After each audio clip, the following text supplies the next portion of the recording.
кога во половината на 19 век се изградива првите пруги во Европа и на дивиот Балкан започна да се реализира идејата за градење на железница која ќе го поврже запад со исток. Линијата во сушност требаше да оди од Виена кон Солун и од Виена кон Истанбул. Линијата Виена-Солун требаше да помине преку Македонија. Во 1870 година Турската империја распиша зајам за градење на оваа пруга, концесијата ја повери на баронот Хирш и градењето започна. Во делници пругата од Солун на 9 август 1873 година стигна до Скопје. За наша несреќа, железницата која беше замислена да експлоатира во политичка, економска и војна смисла, донесе повеќе новини, ја поврза Македонија, до тогашната темна Македонија со назадни пазаришта, ги отвори на запад, на исток, ги отвори кон Солун, ја поврза Македонија со цела Европа.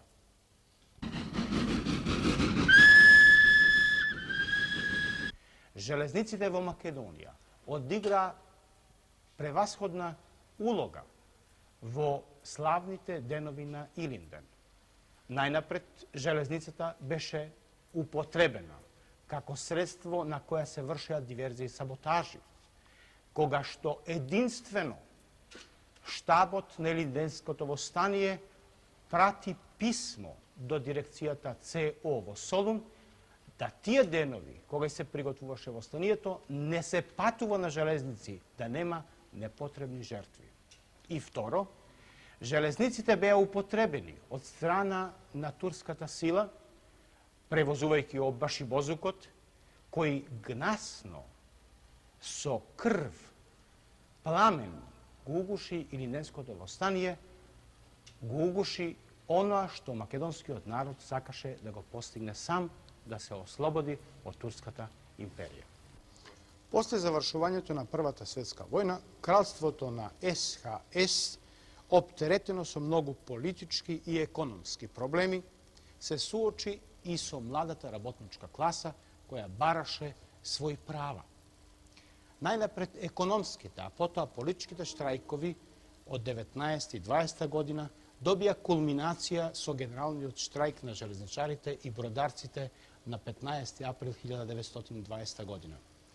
Тоа се славни денови, кога железничарите на чело на работничката класа на Југославија прават таков штрајк од што замира стопанскиот и политичкиот живот во целата земја. И исплашената буржуазија на тогавашната краљевина на србите, хрватите и словенците, со терор, со жандармерија, со мобилизација на железничари, покушава да го угуши штрајкот. Но настапуваат денови кога е на 24 април 1920 година во Љубљана на Залошка цеста паѓаат и најголемите жртви на солидарноста на работниците. Тоа се денови кога железничарите суочени со бајонети од жандармеријата беа принудени да го прекинат штрајкот. Еден од документи кои го сведочи тоа е и собирот на 1. мај во Велес. На истакнатите пароли јасно се гледа дека железничарите пред да тргнат на работа после 30 април 1920 година одржуваат митинг, протестен митинг во Велес, каде што помеѓу други стои паролата "Живела железничарска победа". Зарад тоа што на вистина штрајкот се сметаше и се смета како единствена победа на работничката класа за време на стара Југославија.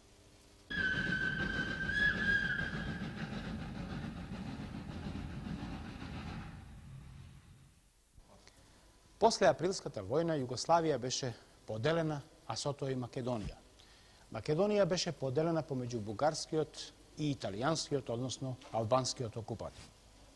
Додека на една страна окупаторот даваше наредба железниците да работаат, железничарите бидат мирни, на друга страна Komunistička partija na Jugoslavija со својот повик ги упати железничарите во народно-ослободителачката борба. Тоа е еден документ каде што железничарите започнуваат со диверзии и саботажи. Тоа е документ кога се развиваат борбени акции во Македонија, кога се рушат пруги. Еден од најголемите феномени на Втората светска војна, тоа е ослободените територии. И тоа териториите каде што железничарите успоставуваат железнички сообраќај, као што е случај и во Западна Македонија, кога и на ослободената територија 1943 година работаат партизански железници во должина од околу 100 километра. Железниците се употребени како за работа, за превоз на војни единици, за превоз на становништво, за превоз на исхрана, најповеќе биле користени за време на офанзивата кога и германците, италијаните и албанците започнуваат страшна офанзива против слободната територија. После 1943 партизанското, односно народно-ослободителачката борба во Македонија се засилува и железничарите даваат многу борци. Помеѓу другите борци во Македонија имаме случај да имаме и 3 народни хероја кои заедно со останалите, а Југославија, железничарите на Југославија даваат 49 народни хероја.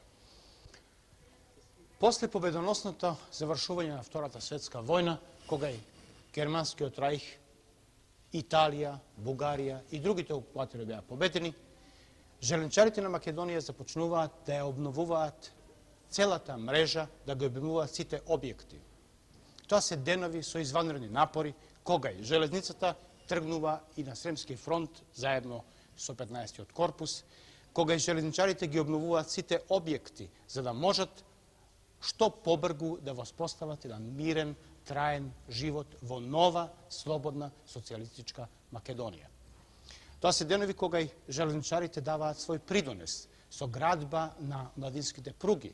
Тоа се години кога и железничарите даваат свој придонес со нормализација на железничките пруги помеѓу Скопје и Гостивар, кога ги градат новите линии од Бакарно гумно код Сопотница, кога ги градат линијата од Куманово кон Белјаковци. Тоа се години кога се извршуваат плановите. Петогодишниот план од првата петолетка го завршуваат за 4 години. Тоа се години кога и покрај информбирото, и покрај сите акции кои беа спроведени против Југославија, железничарите даваат свој придонес, слават свој јубилеј, слават години на успех на нормализација на транспорт, на нормализација на железнички сообраќај, на создавање услови кога и железничарите меѓу првите организираат работнички совети, као што е случај со Жилница Скопје, која во 1950 година организира прв работнички совет. Работничкото самоуправување се спроведува на сите единици на железниците во Македонија и тоа дава свој придонес.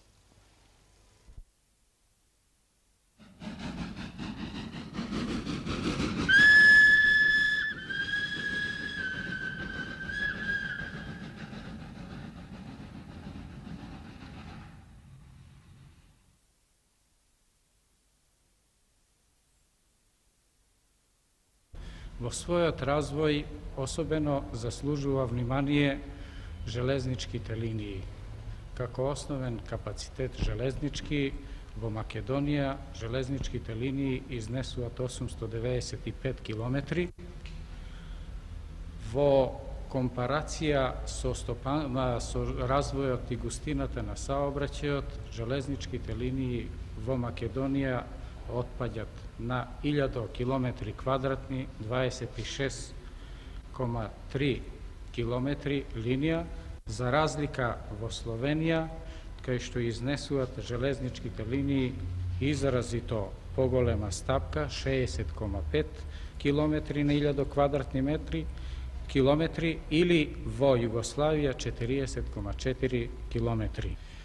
Што се однесува за капацитетите на ЖТП Скопје, веднага можеме да истакнеме дека ако сме во 1955 година имале инвентарски парк на парни локомотиви 73 парчиња, денеска таа е потпуно елиминирана, на нејзино место е доведена посовремена влеча, како што е дизел локомотиви и електролокомотиви. Инвентарскиот парк на дизел локомотивите изнесува 54, а електролокомотиви за сега има 3. Сега имаме електрифицирано пруги цирка околу 99 километри. Дел затоварен саобраќај пуштени се во ноември месец во експлоатација, а во тек сме да се тоа позабрзано активира и Скопскиот јазил со електровлеча. Што се однесува кај патничкиот саобраќај, мораме да констатираме дека капацитетите ни се застарени, иако во изминатиот период сме имале само 2 гарнитури шинобуси, денеска располагаме со 26 гарнитури шинобуси, меѓутоа тие се со позастарен век на траење и на прах сме да дојде на местото на шинобуси да се модернизираат моторни возови, 10 комада веќе се договорени и треба да ги видиме да се обраќаат на нашите пруги негден кон крајот 1974 година.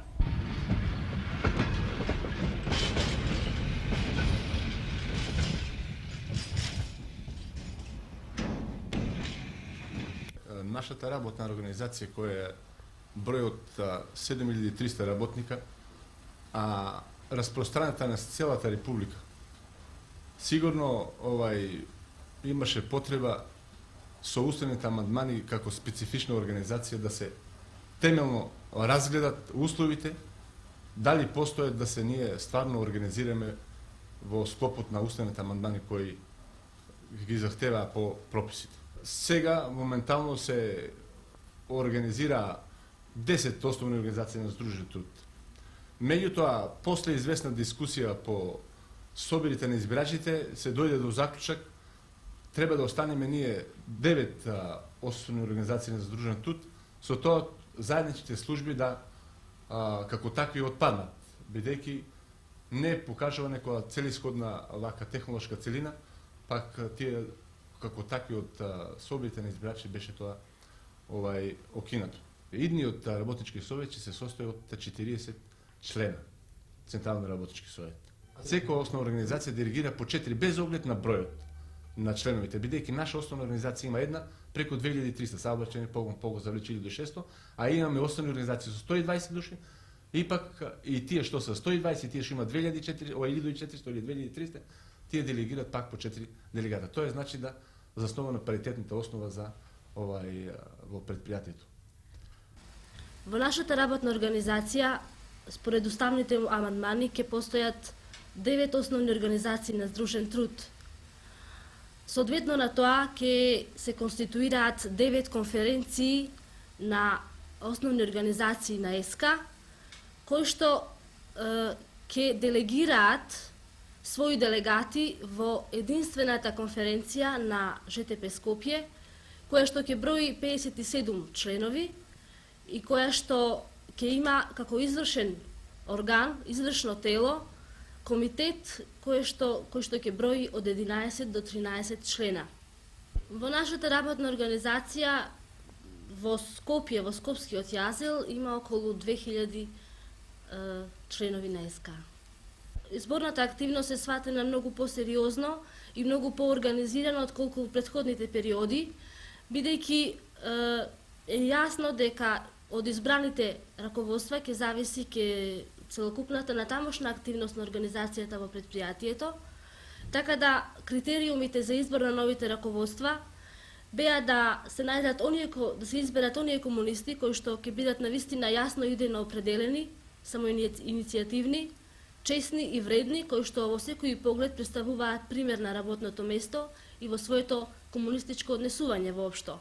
Да ние навистина имаме едно мало учество на непосредни производители во нашите редови, во редовите на ЕСКА.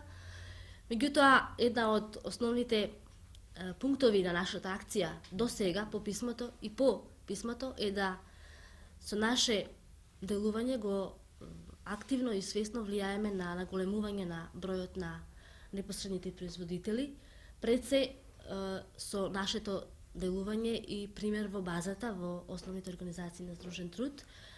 А мислам дека и сега во изборната активност имаме да најголем дел од избраните критериумите за избор на членови на раководствата на СК се такви да 2/3 се непосредни производители.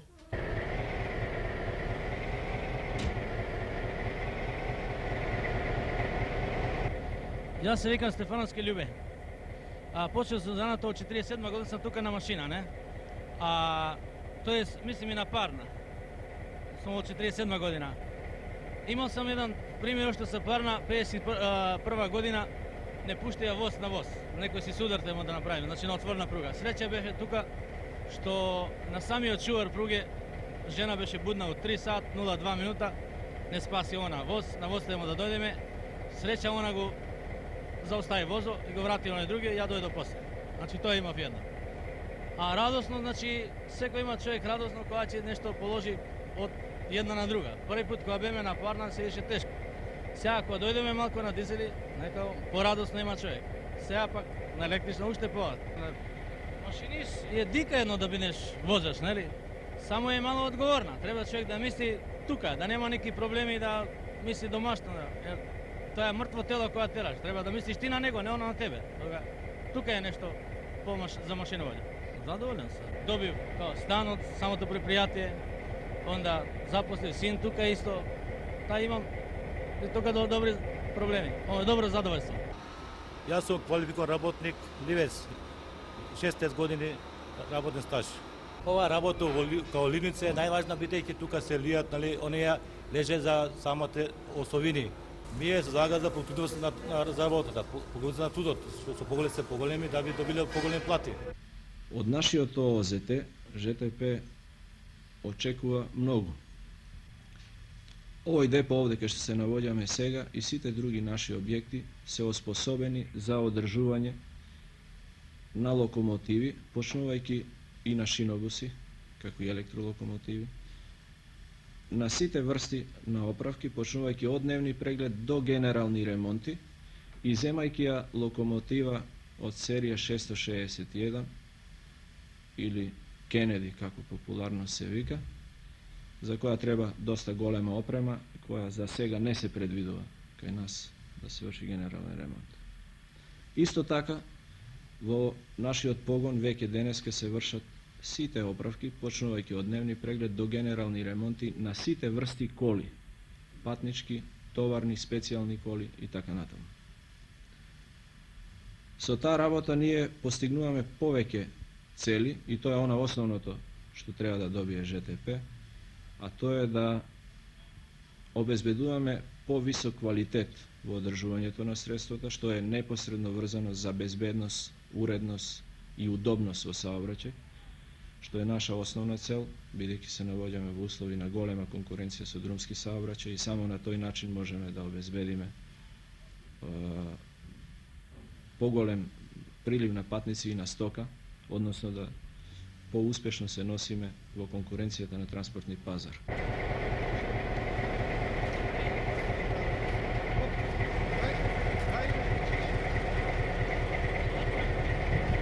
На железница су од 1947 година. Како машиновоѓа имаше доста тешкоти, пошто парна локомотива има поише одржавање, треба углеви, не беа доволни квалитет, што значи треба многу да се мучиме и со тоа тешки возови беа према Битола, тешка пруга, успон. Локомотиви неисправни доволно, а бруто мора да се влече и сме ишле Богомила Гостиражни по 2 пати, па неки пути 3 пати сме вукле возови. Дочим сега со дизел е многу полесно. За ова толку години ми бил најтежок момент сега пред година дена.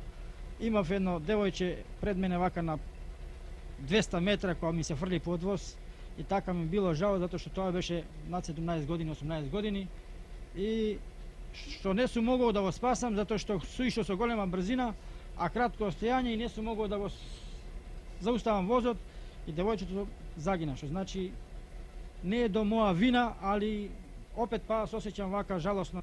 Нараден сум моменти у животот тоа што е ова према мојата што су дојден ја да речеме од село, па су стекнал браварски испит, па су стекнал ево квалификација за машиновоѓа, за дизел, па ево сега за електрично имам.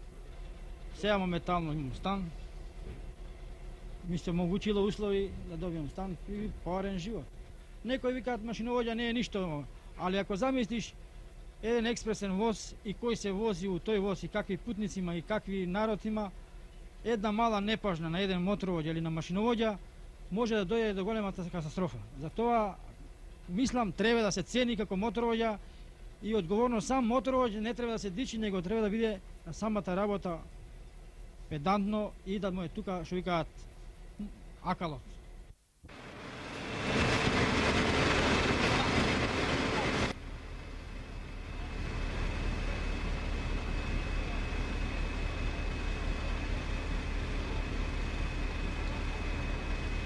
Досегашна ориентација на ОЗТ сообраќајен погон Скопје при ЖТП Скопје беше да се усоврши товарниот сообраќај, така да конечно во оваа година целиот Скопски чвор е пуштен. Најважни објекти се Трубарево ражена станица, Скопје товарна, Маđари, базенот Лисиче со индустријата цела кај него, потоа станица Ѓорче Петров, Скопје Север. Целосната технологија е поставена на најсовременија основа, така да уште денеска можеме да кажеме дека стопанските организации ги има сите услови за брз превоз на стоков сообраќај. Меѓутоа не е решено прашањето во патничкиот сообраќај, како што гледате тука, уште располагаме со стари објекти, разрушена станица од земјоштето и привремено направена барака, каде патниците немаат ни минимални услови за боравок пред да заминат на пат, односно од кога се вратат од пат. Така да во текот на наредна година сметаме дека ќе се пушти новиот транспортен центар, новата патничка станица, каде ги има сите услови за патниците, мислам на најсовремен и најмодерен начин. Објектот транспортен центар содржи во својот состав главна патничка железничка станица за град Скопје, потоа главна меѓуградска автобуска станица и саобраќајно-техничка пошта. Што значи три витални саобраќајни објекти, три витални саобраќајни функции. Овој објект се гради како еден од последните во состав на Скопскиот железнички јазел. Објектот се гради во главном во две фази. Првата фаза е да се оформат овие мостови конструкции на кои се наоѓаме и таа прва фаза сигурно во 74 година ќе биде завршена, со тоа да истовремено биде обезбедена и функција, односно да обезбедиме проваѓање на воз и да ја дислоцираме постојната монтажна железничка станица како временен објект на Скопје.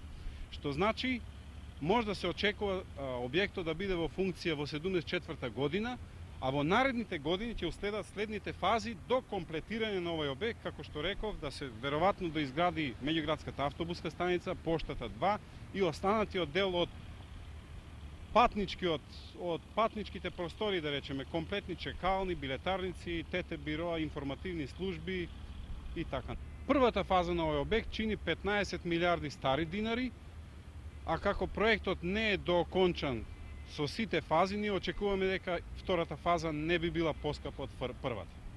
Кога се зборува за стандардот, има повеќе фактори кои што влијаат на животниот стандард на нашиот работен човек, а тоа е од тука што зависи колку нашиот работник заработува во ова предпријатие и можностите да тој дојде до поголема заработувачка и како да ги потроши парите. Што се однесува за заработувачката просеко негде дека се движи по 150.000 по запослен работник.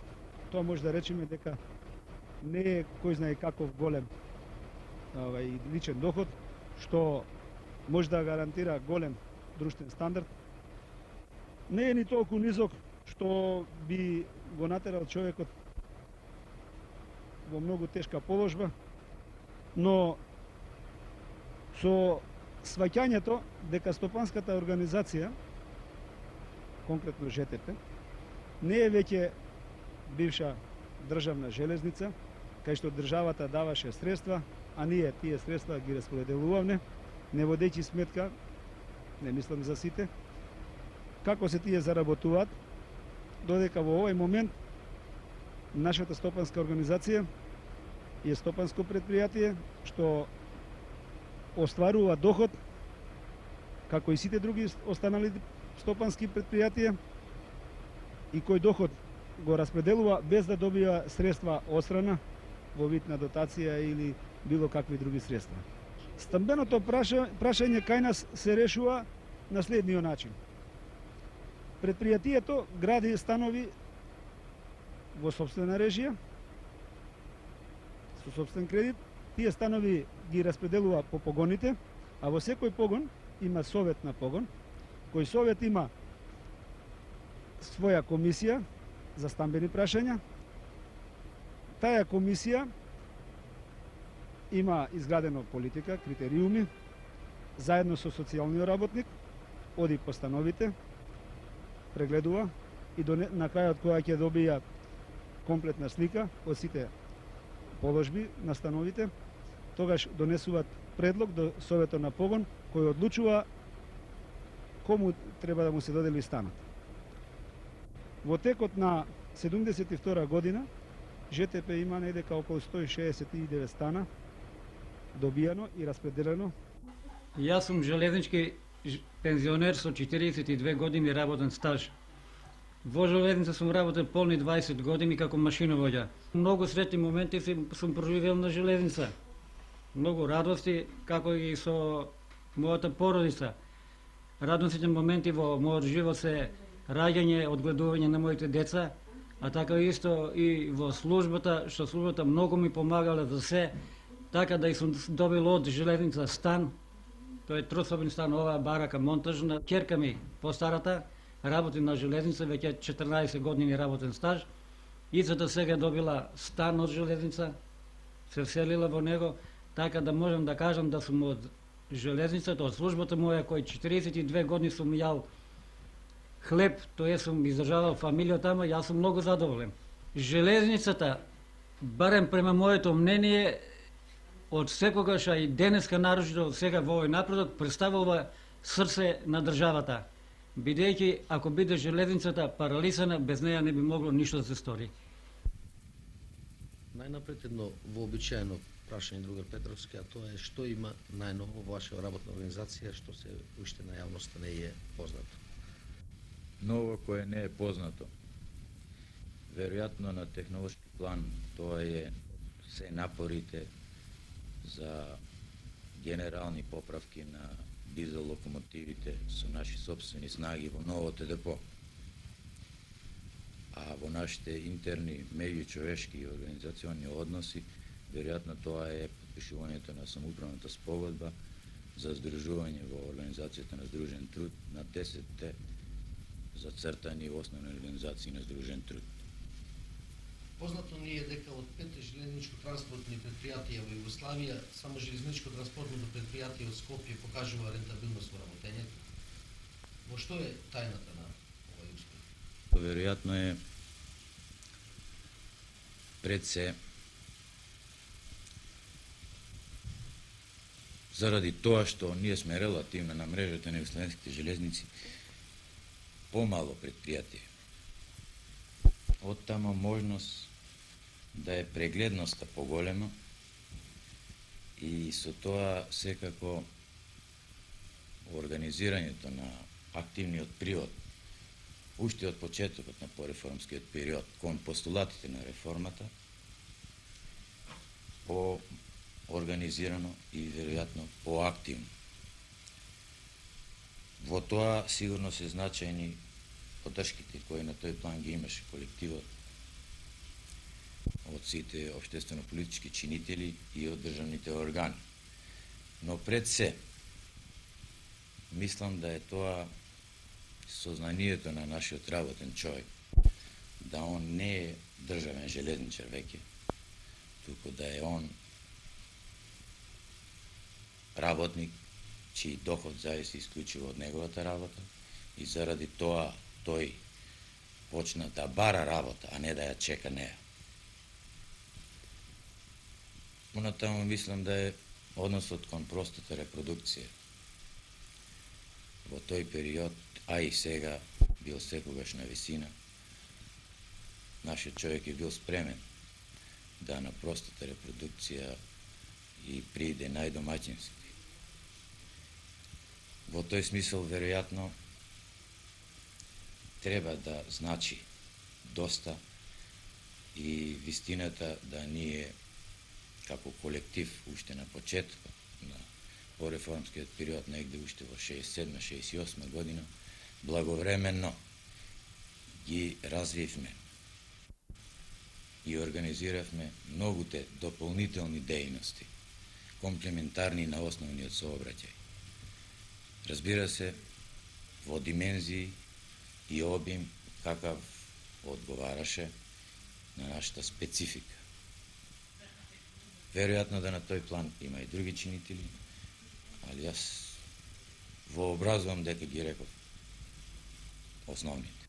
Вие и вашата работна организација и голем број работни луѓе во железничко транспортно предпријатие бевте оваа година одликувани. Обикновено се вели дека одликувањето на раководителот на Организацијата на Здружен труд е одликување на раководниот тим. Меѓутоа, ја ве молам, ако ги имате предвид следниве односи.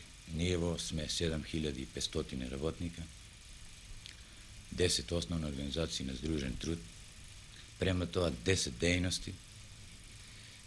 Оценете ве молам колку и јас имам право кога речам.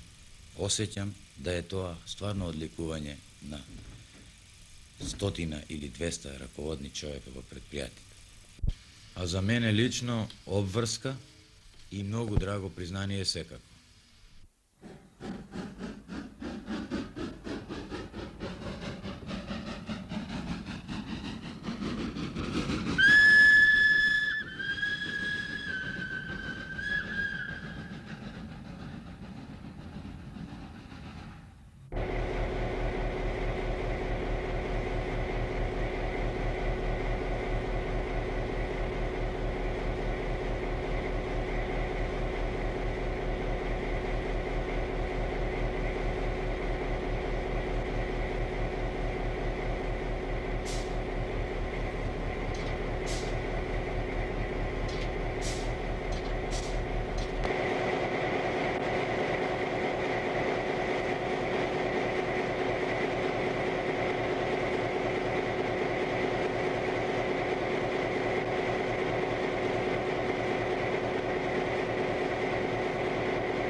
Откупните цени на земјоделските производи секојаш биле во фокусот на интересирањето на земјоделците. Актуелноста на овој проблем е уште поголема, кога се знае дека нашите земјоделци не знаат какви ќе бидат тие една година однапред и не знаат на кој производ да се ориентираат. Сега, кога се сумираат годинешниве постигања од земјоделството, се помислува и на производството во идната година. На што ќе се ориентира земјоделецот? Дали ќе засади она што е потребно на пазарот? Дали ќе му се исплати работата и не ќе биде принуден да го фрла својот производ, тоа се практично дилемите на земјоделците. Деновиве го посетивме Валандовскиот крај, каде што земјоделците ни зборуваа за годинешниве откупни цени и што треба да се стори за да се реши проблемот со нив. Во овој регион 80% од земјоделските производи ги откупува земјоделско-индустријскиот комбинат Анска река од Валандово. И точно затоа нашата репортажа ја започнуваме во оваа организација.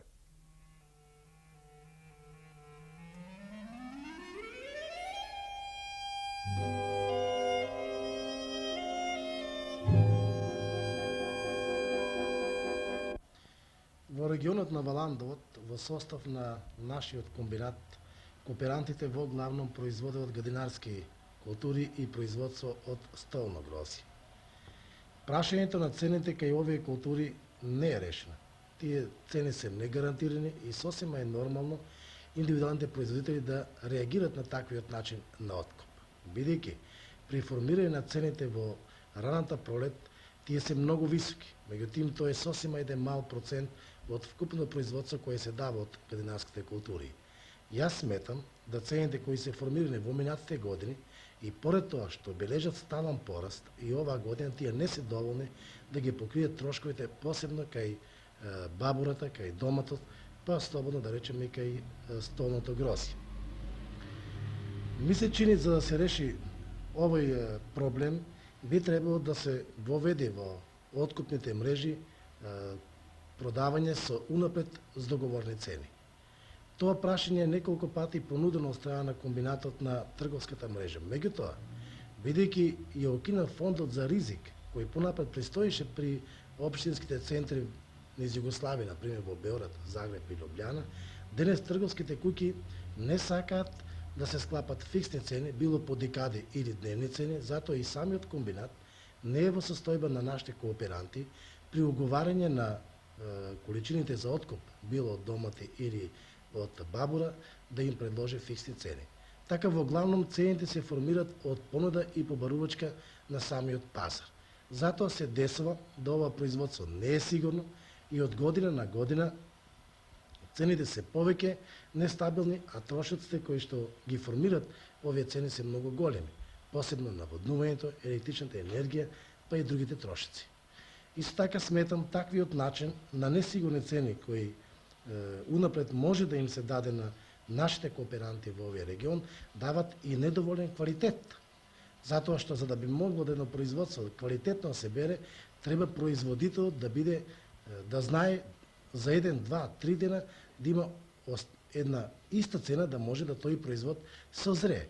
Меѓутоа, бидејќи скоро секој ден или преко 1, 2, 3 дена се менат овие цени, не се по декади, во тој случај имаме слаб квалитет и производителите барат да ги што побрзо оберат и пласират на пазарот. Откупните цени се добри, само вака како производител не ми се допаѓа оноа што немаме фиксни договори меѓу индивидуалните производители и стопанството. Порано, уште кога постоја задругите, постоја и договори, во кои договори се внесуваше и декади за самото производство. Така да производител, што оној кој ќе изваде порано производство, во првите декади ќе земе и добра пара. Оној кој нема да извади, нема и да земе пари добри. А сега во сегашните договори не постои ништо. Мислам, вакви устои само, нити постои цена, нити декада постои. И што може да ви се случи? Па, може да се случи, ево, сегашните откупи како се вршат, како и стопанство, така и во другите пунктови, што се случува да откупуваат производство, а без да им во истиот ден ти стават и цена на тоа производство. Него после реализација на производството, после 10 дена или 5 дена, тек тога ќе ти дадат испратниците и цената ќе ја стават. Како би било најдобро да се организираат откупните цени? Па према сегашниот откуп, ево ова година како што е со овој конзорциумот, тоа е добра појака и производители што не постои набивање на цени, него во сите пунктови цените се еднакви. Така да, и ако и тоа и понатака остане вака, тоа е добро за производителот, но како што и порано реков, да постоje сепак по моје мислење она декада за откуп на тие производи. И однапред да знаете по која цена ќе продавате? Па, мислам дека е потребно да секој производител во текот на таа седмица знае која откупна цена ќе биде за тоа производство. И се случува да денеска се појава една цена, а утре друга цена. И така да и тоа мислам дека најмногу го крни вака угледот на самото производство, не углед, него како да се изразам, ја што производител е натеран да во некои моменти и да не е производството доволно созрено, ја го собира така да може да искористи онаа цената.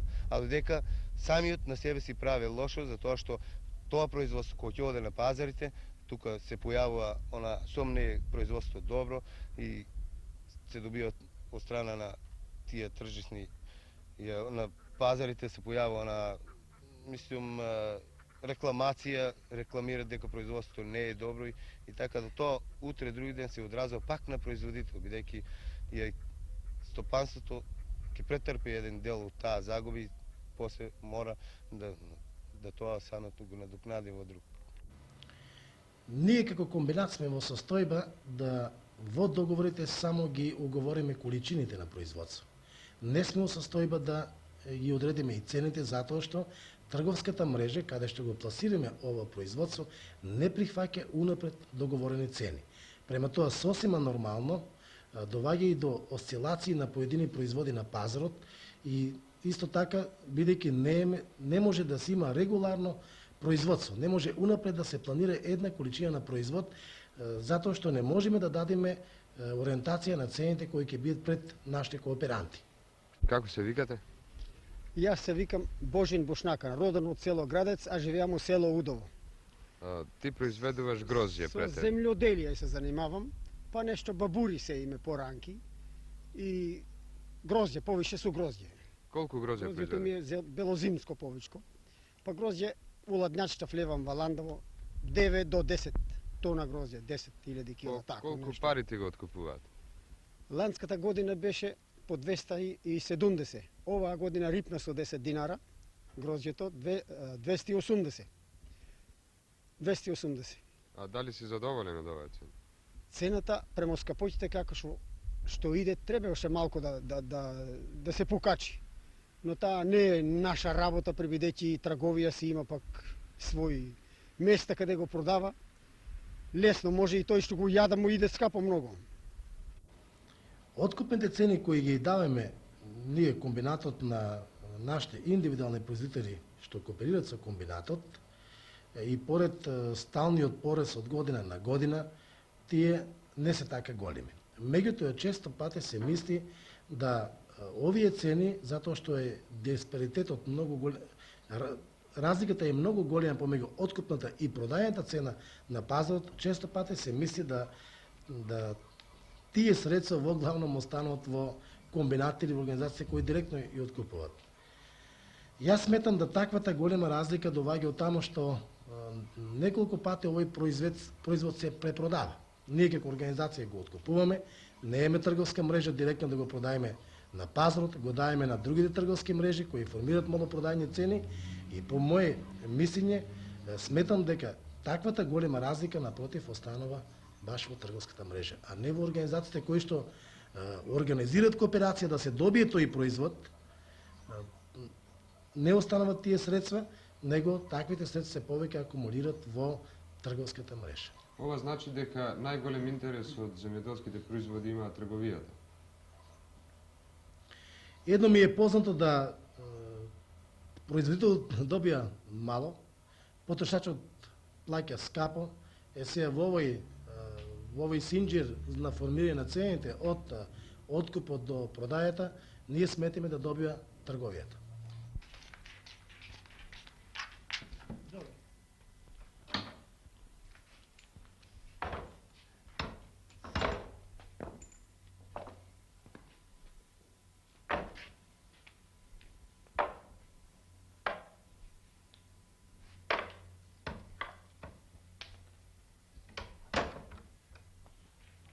Дојдовме точно кога вршите откуп на памук.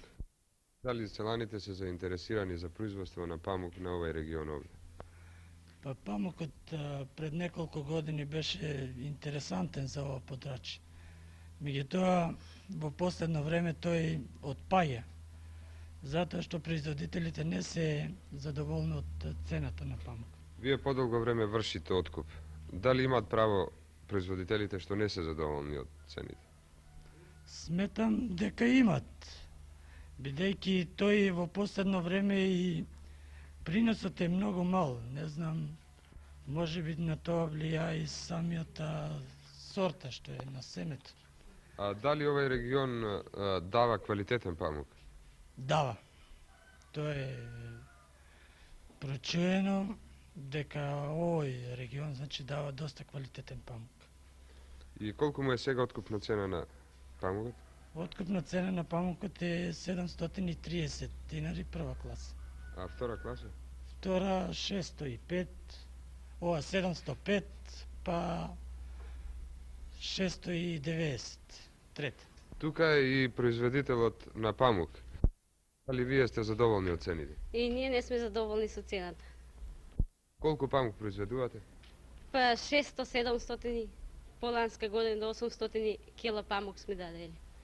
Дали понатаму ќе произведувате памук? Па зависи, таква не е и земјата за памук и мораме да се име. Колку толку, да се надејме од нешто. Бидејќи во овој регион може да се произведуваат и други култури сем памукот. Посебно гринарските култури кои за сега се подоходни од памукот. Тоа значи, ако на единица површина се одгледува бабура или домат при услови на наводнување, тој е подоходот од памукот. Јас сметам, доколку дојде до зголемување на цената на памукот, која во главном е гарантирана цена од страна на заедницата, може да дојде до преобразба да се повеќе произведува памук, бидејќи во овој регион се за 5 до 6 пати повеќе произведувал пред 10 години него сега памукот. Дали Анска река ги исполнува сите услови кои се во договорот? Видите вако, исполнува долекле, али понеке не исполнува баш. А кои се тие? Ето, мислим баш због ових ствари, околу ових цена, мислим, што се варирају паприки и друго тече тоа. Просто не кажу, бичава цена олика, а пустога после долазе сасвим другчие. Кажу, ето, тако е на пазар, таму мораме мање да будеме с ценом и... Али дали е тоа чест случај да ги намалуваат? Не е тоа чест случај. Сепак има некој. Ево, мислим, прошла година баш конкретно што е било. Тоа прошла година, знаете како? Било е 650 динара, тако како се јас сеќам. Моментално се бацили на 300 динара. А после опет таа се цена дуго задржала, 300 динара. А оваа година? А оваа година веќе била, грешка не е било. Опште не, тоа веќе примедма нема за оваа година. Варирањето околу цените кои ги диктира пазарот, тоа е најголемиот проблем. Според вас, а тоа и пред малку во еден неврзан разговор ми го рековте дека на вистина претежно индивидуалните земјоделци не се задоволни со откупните цени. Да, не се задоволни, зависи од кој производ.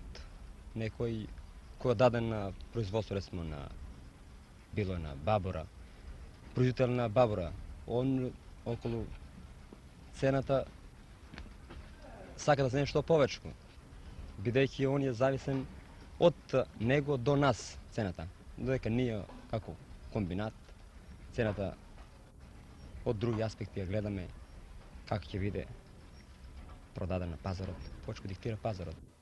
По моје мислење, да индивидуалниот производител добие сигурна цена, да биде ориентиран година дена унапред што ќе произведе, да може да му кажеме ние како комбинат, треба во самоуправното договарање помеѓу комбинатот, индивидуалниот производител и трговската мрежа, да се издоговориме, да нам ни признае трговската мрежа декадни цени формирани во поделени дегади, а ние тие исти цени да ги пренесеме на индивидуалниот производител, нормално со оној дел кој што треба да го захватиме ние комбинатот.